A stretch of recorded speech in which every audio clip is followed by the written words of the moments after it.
mais juste parce qu'un jour, vous avez fait du bien à mon cœur. Je lui ai donné. Mais il ne savait pas que ce que je venais de lui donner, c'était tout ce qui me restait. Mon problème, c'est que, c'est pas que je n'ai plus rien dans les poches. Mon problème, c'est de savoir, est-ce que Dieu est Dieu? Tu ne deviens pas grand sans le sacrifice, sans un prix. Quand je lui ai donné l'enveloppe, il est parti.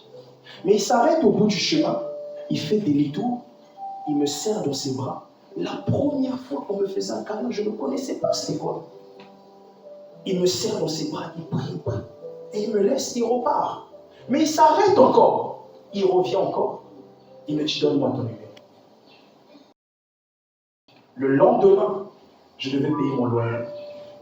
Là où je vivais, la propriétaire, le bâtiment, c'était son héritage. Donc elle passait à midi pile chercher le loyer. Je n'ai plus de CDI, je n'ai plus d'argent. Mon problème, ce n'est pas que je me retrouve dans la rue. Est-ce que tu es Dieu? Est-ce que je parle à quelqu'un? Dis à ton voisin le sacrifice. La notion du sacrifice.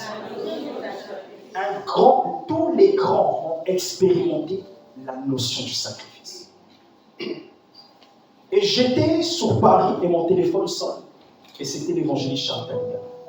Il me dit, mon fils, j'étais à cette conférence où il y a eu les grands hommes de Dieu. Mot pour mot, il regarde, il pourra témoigner.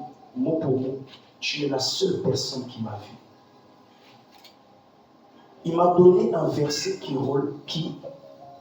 qui a complètement ouvert les yeux sur ma personne. À 11h51, parce que la veille, je ne connaissais pas Dieu. La veille, j'étais allé dans une église, là où je l'ai rencontré. Et un frère m'a dit, est-ce que vous pouvez me donner votre numéro? Je ne connaissais pas. Je dis, pourquoi il veut mon numéro? Je lui ai donné. Et à 11h51, mon téléphone sonne. C'était ce frère. Il m'a dit, mon frère, ton loyer de combien?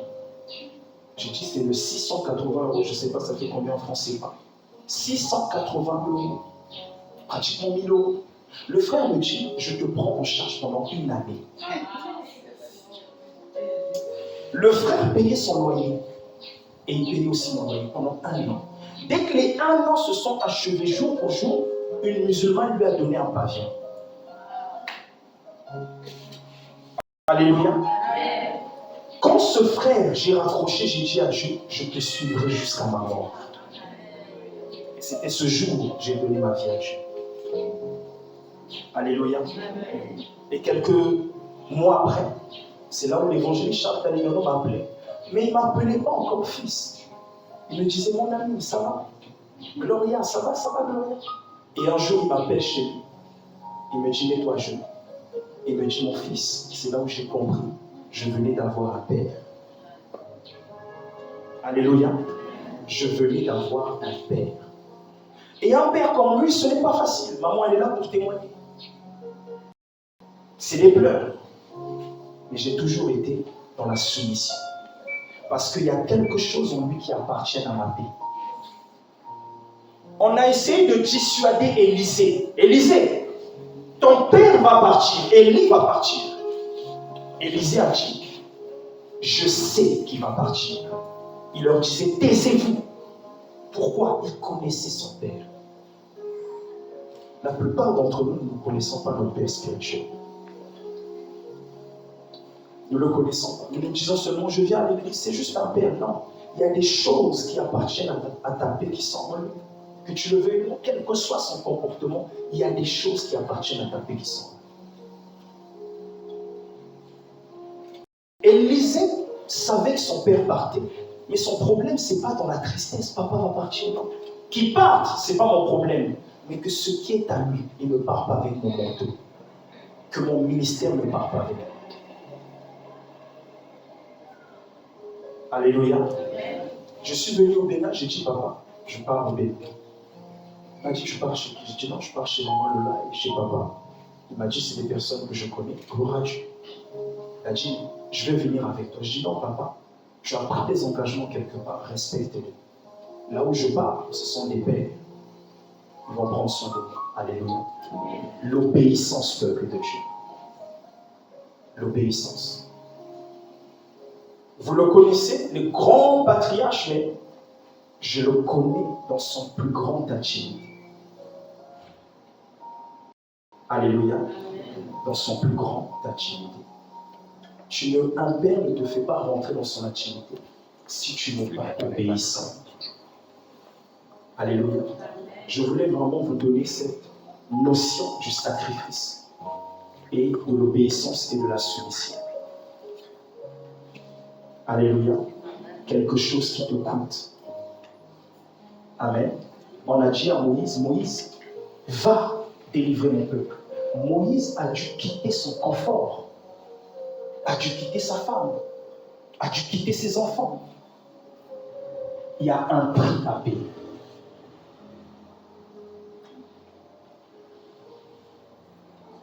Alléluia. Il y a un prix à payer pour marcher avec ce Dieu. Alléluia. Est-ce que je parle à quelqu'un? Amen. Il y a un prix à payer. J'ai pris 2 semaines de vacances et j'ai pris mon billet pour Los Angeles. Et là, mon épouse et mon enfant sont à Los Angeles. Je devais être avec eux. Mais il y a quelque chose qui m'a appelé ici. Alléluia. Et je veux que ça soit au moins juste pour une seule personne. Je n'attends pas 10 personnes. Il dit là où 2 ou 3 sont assemblés, Dieu est présent. Alléluia. La personne qui doit t'accompagner doit être vraiment très... Elle ne peut pas se dire que là où il est parti faire n'importe quoi. Pourquoi? Parce que nous nous marions beaucoup, mais nous ne nous épousons pas.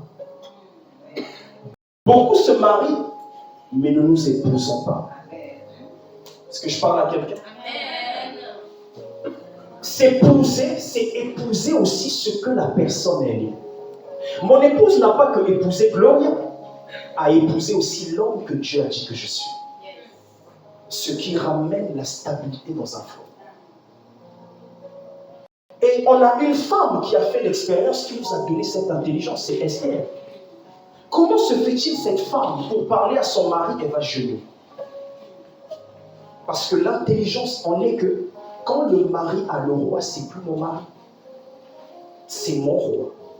Mais quand il enlève sa couronne, ce n'est plus le roi, c'est mon mari. La manière dont je veux me comporter avec le mari, ce n'est pas de la même manière que je dois me comporter avec le roi. Donc le jeûne de Esther, c'est pour toucher le cœur du roi et non le cœur du mari.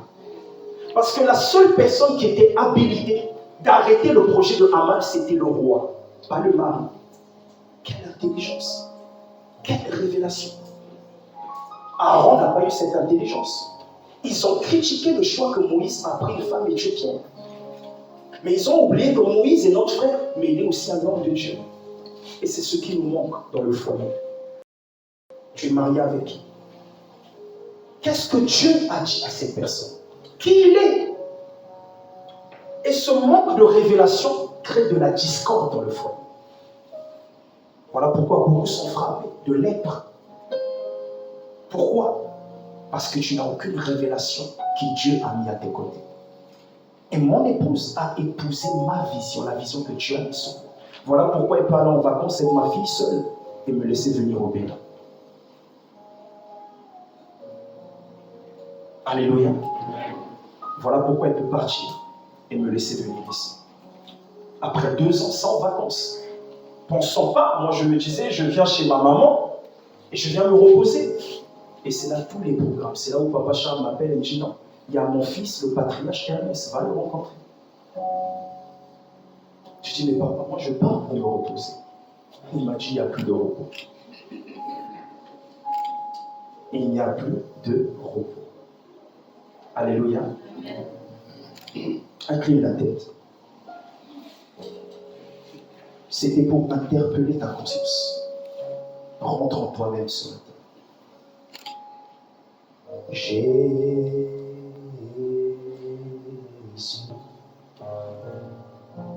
Jésus.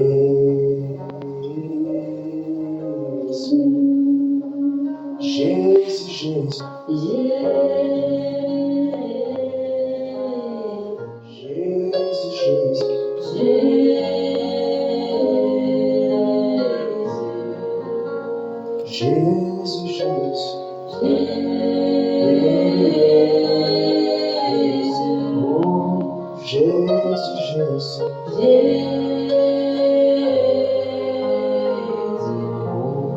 J'implore ton nom.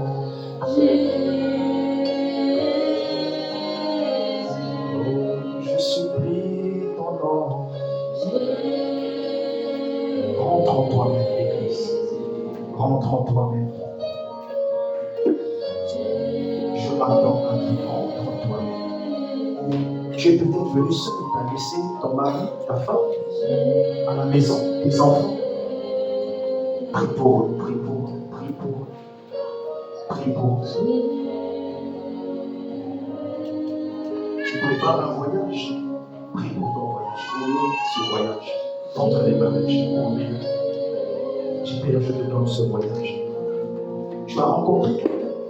Dis Père, ouvre-moi les yeux. Ouvre les yeux.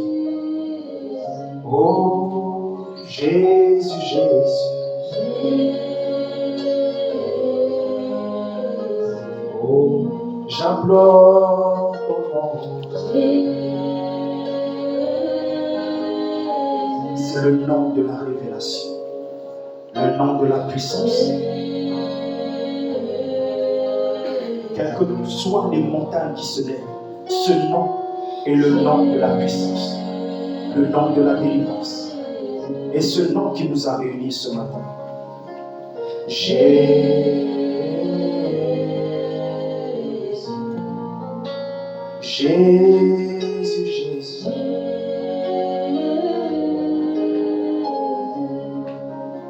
Ton nom est Dieu. Parlez, ton esprit les a donné.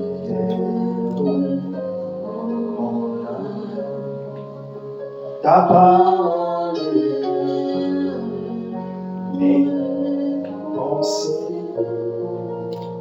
Jésus, je t'aime. Oh, je t'aime.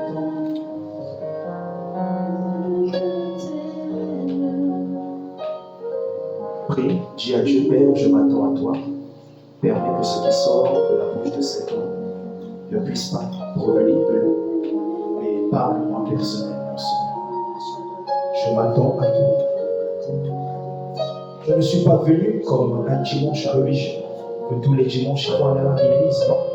Mais Père, change-moi aujourd'hui, touche mon cœur et ouvre mes yeux afin de contempler les merveilles de ta parole, les merveilles de ta personne. Renouvelle mes pensées, change mon cœur dans le nom et l'autorité. Père, je prie, je me désengage de toute volonté de ma part afin d'épouser ta sainte volonté. Que seule ta parole puisse sortir de moi, jaillir de moi. Car tu as dit, ouvre ma bouche et je la remplirai. Parce que ma bouche est ouverte, Père, c'est toi qui inspires chaque parole qui sort de ma bouche. Dans le nom et l'autorité de Christ Jésus. Parce que tu sais, je n'ai pas appelé Lorraine que je connais. Moi, j'ai appelé la femme que Dieu a dit que tu es. Comme Dieu a connu déjà mon acte, Dieu t'a activé. Tu peux activer quelqu'un par rapport à la manière dont tu le vois. Mais si vous êtes toujours dans cette église, papa, maman, mais jamais vous avez affaire aux hommes que Dieu a dit qu'ils sont, vous n'allez jamais rien obtenir d'eux. Voilà pourquoi les hommes de Dieu vont venir, ils manifestent l'onction, vous commencez à dire, je veux ton onction. Mais il y a déjà de l'onction ici. Mais comment tu les vois?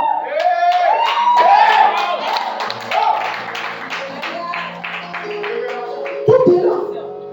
C'est une question de vue. Comment tu vois? Comment est ta vue? Et j'aimerais dire à quelqu'un, un homme de Dieu ne peut pas te donner avant que ton père spirituel, ta maman spirituelle te donne avant. Est-ce que quand un enfant vient au monde, je dis non, je vais aller donner, quelqu'un va l'allaiter, mais toi-même, maman, tu l'allaites d'abord. Manque d'ignorance, mon peuple périt par manque de connaissance. J'en suis sûr, j'ai pris plus chez eux alors que je viens d'arriver que vous-même qui êtes ici depuis 7 ans. Je suis allé dans une église, on m'a invité, et ils ont dit prophète, prophète. Et je leur ai dit, qui vous a appris que je suis un prophète? Parce qu'au ciel, il n'y a pas de prophète. Le prophète est un serviteur. Il faudrait mieux que pour vous, vous me considérez comme frère, comme fils de Dieu, parce que le fils a accès à la chambre, à l'intimité du roi. Mais le serviteur va venir devant Dieu, les anges risquent de lui dire, on va demander au Père s'il peut vous recevoir. Le prophète est limité, il est la bouche de Dieu. Mais si vous me recueillez comme fils de Dieu, je rentrerai dans la chambre afin de vous apporter la parole.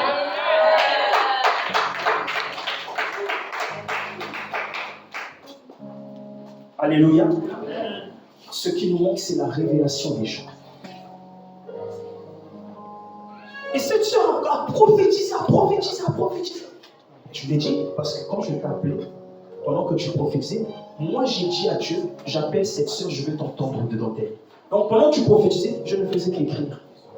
Parce que je n'ai pas appelé une amie, j'ai appelé ce que Dieu a dit que tu es. Tu peux activer quelqu'un. Voilà pourquoi vous allez être limité dans ce que vous allez reçu.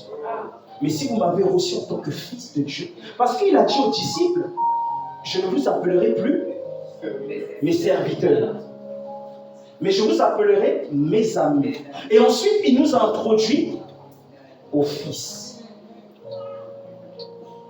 Et c'est ça le problème de l'Église. Nous aimons le titre.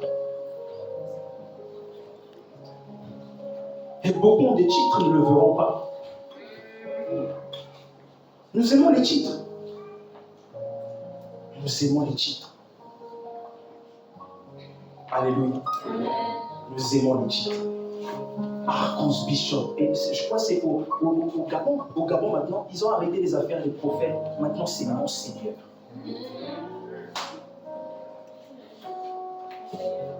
Bishop. Mais Bishop, ça veut dire quoi? Ça veut dire quoi, Bishop?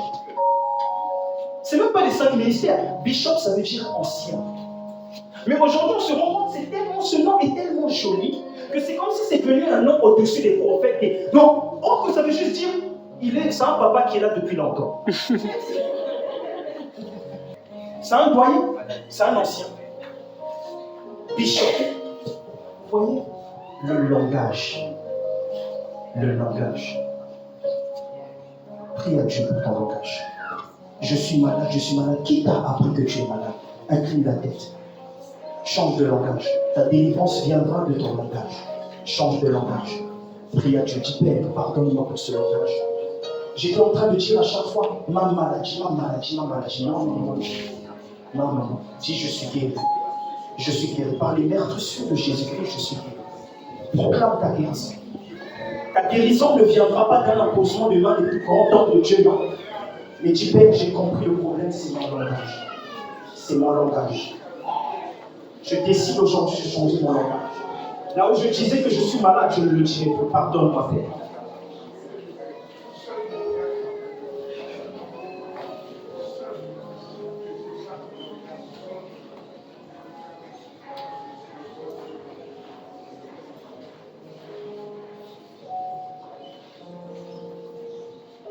Continue à prier.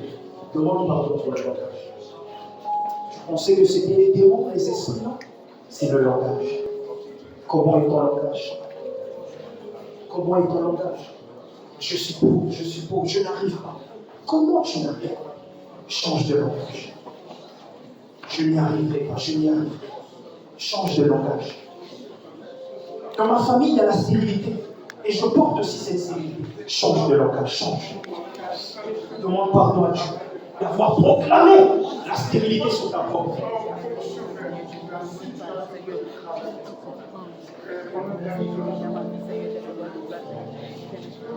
C'est moi qui dois porter. C'est moi qui dois porter le totem de la famille. Non, non, non. Tu as donné ta vie à Dieu. Il dit tu es une nouvelle créature.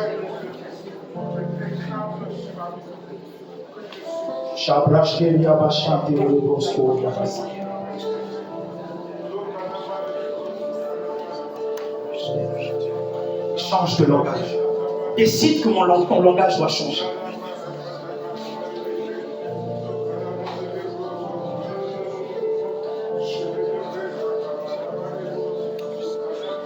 La délivrance que tu attendais, ce n'est pas l'imposement des mains, c'est le langage. Le problème, c'est le langage, ton langage.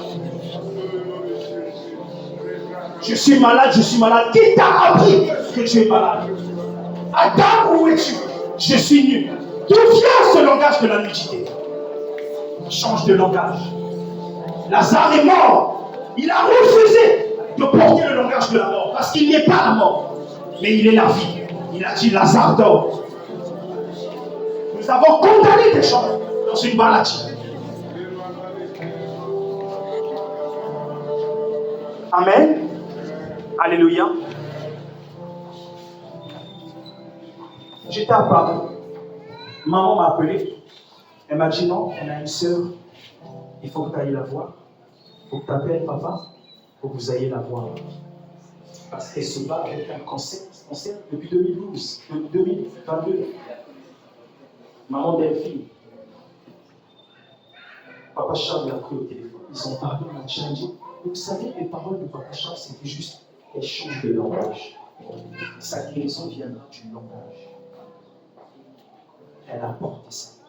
Et je suis allé la voir à l'hôpital et j'ai appelé en visio papa et maman. Le papier, je leur ai montré, les médecins, ils ont. C'est comme si c'est là, il n'y a jamais eu de cancer. Ça veut dire qu'ils ont fait toutes les analyses possibles. Ils ont dit, si vous vérifiez, elle n'a jamais été porteuse d'un cancer. Or, on lui avait donné 7 jours à vivre ou un truc comme ça, on lui a dit, rentrez en Côte d'Ivoire, allez mourir au proche. Le langage. Quel est ton langage? Tu es une maman, tu parles mal à tes enfants. Tu es un enfant bête, mais ne t'étonne pas qu'il devienne bête. Ne t'étonne pas. Puisque c'est ce que tu veux de lui. Il est sous ton autorité. Donc je te vois ne pas réussir. Et il ne réussira pas. Parce que c'est ce que tu veux.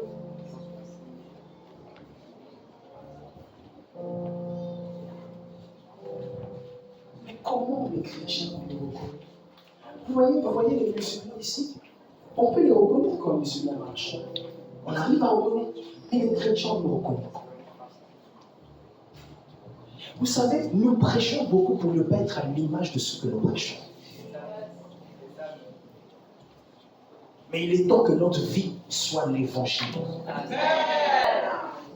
Alléluia. Que ta vie soit l'évangile. Jésus s'approchant du démoniaque de Gadara, il n'a pas parlé. Mais les esprits eux-mêmes, en regardant juste la personne, ont dit, pourquoi tu nous importunes? Pourquoi? La présence qui transportait a dérangé. Mais regardez notre langage. Par contre, pourquoi les gens me regardent toujours bizarrement? Parce que tu es porteur de quelque chose. Mais beaucoup se remettent en question. Ah, peut-être que j'ai un problème. Mais pourquoi toujours le négatif?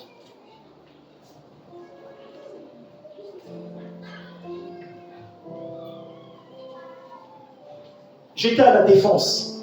Si cela va être diffusé sur YouTube, le garde du corps du président Idriss pourra témoigner. Idriss Déby qui est décédé du Tchad. J'arrive à l'hôtel, on me fait asseoir. Et on vient me dire que la ministre veut venir me saluer. J'ai dit à la personne avec qui je dis, oh, moi un jeune, la ministre va venir me saluer. Et à l'hôtel, à la réception, un grand hôtel à Paris, les gens n'arrêtaient pas de me regarder. Comment ça se fait? Ce jeune-là, c'est qui? Jusqu'à ce que la ministre descende. On ne sait pas qui. La ministre vient. Elle est venue devant moi, j'étais assis. Elle a fait, monsieur, je suis juste venu pour ça. J'ai dit avec celui que j'étais, comment déjà elle a su que j'étais ici? Puisque toi et moi, quand on est venus, je ne t'ai pas vu appeler. Je dis, et tu es resté. Comment elle a su? Je dis, je suis rentré à la maison, je dis, papa Charles, regarde ça. Papa Charles m'a dit, c'est parce qu'ils savent qui tu es.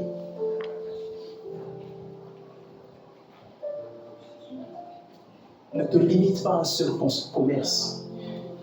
Demande à Dieu de te donner le commerce de cette nation. Ne nous limitons trop. Amen. Ne nous limitons trop. On va vaquer à la prière. Je finis ici. Je suis allé à l'ambassade du Congo parce que je voulais avoir la double nationalité. Et je suis allé chercher mon passeport. Et ils n'ont pas voulu me donner mon passeport. J'ai appelé Papa Charles. Je dis non, mais il y a ça. Papa Charles me dit, ils vont te donner ton passeport aujourd'hui. Il a raccroché. Je l'ai rappelé, je dis, ah papa, toi aussi. Je sais que tu fais des choses, mais là, papa, c'est l'ambassade. Il m'a dit, Gloria, reste tranquille, ton passeport. Et j'étais là, je suis resté là. Mon téléphone sonne, c'était qui? Le conseiller du président qui m'a appelé. Il me dit, mon fils, tu as besoin de quoi? J'ai dit non. On est en train de bloquer mon passeport. Il a dit, je vais les engueuler tout de suite. C'est moi. Hein. Je vais les engueuler tout de suite. Il faut que le consulat même descende venir te chercher. Je veux le faire honte aujourd'hui. J'ai attendu un peu. Les militaires sont venus me chercher. Ils m'ont fait rentrer par là où rentrent les personnes importantes. Le consulaire, le Seigneur m'entend, il a cherché mon passeport à quatre pattes. C'est lui qui a cherché mon passeport. J'étais assis dans son bureau. Il cherchait à quatre pattes. Et pendant qu'il cherchait à quatre pattes, il disait, comment tu connais le monsieur là?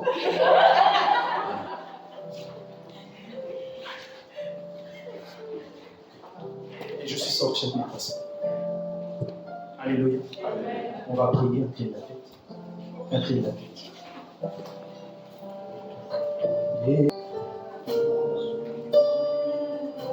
prie pour ce que tu viens d'entendre.